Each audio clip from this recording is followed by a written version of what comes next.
n'isonye na ọgbakọ ọzụzụ abalị abụọ maka ndị nta akụkọ ya na isonye n'ihe na-eme ka iweta ozi maka mmemme nhọpụta TAF Africa na-aga n'iru na atụmatụ akpọrọ Able to Vote campaign na Anambra steeti site n'inwe ọgbakọ nne ya na ndị okwu ha na-adagbu n'ihe gbasatara ọrụ nchekwa dị iche iche. Ya bụ ọgbakọ bụ nke nwere n'Ọka kpọkọta ndị nnọchite anya ma ndị uwe ojii ma ndị Nigeria Security and Civil Defense Corps ma ndị ọrụ nchekwa ndị ọzọ dị iche iche tinyekwuoro ndị ike dị n'obi na ikikere ha nwere ya na ndị isokwa achịkọba mmemme nhọpụta na ndị ọzọ. Ha gbadoro n'anya ịkwalite njikọta aka ọnụ n'etiti ndị na-ahụ maka irube isi n'iwu ya na ndị ike dị n'obi ịhụ na ndị mmadụ sonyesiri ike ma mmemme nhọpụta a na-eme ọkachasị ndị ike dị n'obi dịka na-akwadosi ike maka mmemme nhọpụta ịzọ ọkwa gọvanọ n'afọ 2025 na Anambra steeti. Blessing Dennis wetara anyị akụkọ a.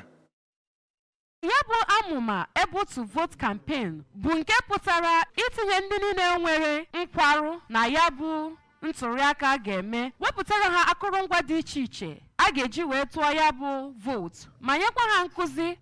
gbasara Section 54 nke Electoral Act 2022 iwu nke gbasara ndị nwe nkwarụ na steeti a. Ya bụ amụma ha bụ iwepụ ihe ga-abụ ọgbata uhie dịrị ndị nwe nkwarụ maka isonye na ya bụ ntụliaka. Onye TAF Africa Communication Officer bụ Lee Agwụncha kwuru na otu ha bụ nke dị njikere ịrụsi ọrụ ike na steeti a iweta ezigbo iwu nyegara ndị nwe nkwarụ ka hapụ ị na-achụpụ ha mgbe enwe ihe gbasara ntụliaka maọbụ enyemaka dị iche iche, ma kpọkụkwa ka ha nwee njikọ n'aka ndị ọrụ nchekwa n'ịhụ na ya bụ ndị nwe nkwarụ bụ ndị agaghị enweta mkparị maọbụ ihe ndị ọzọ mgbe a ga-eme ntụliaka na steeti a. Site n'Ọka, Blessing Dennis maka akụkọ ụwa ABS.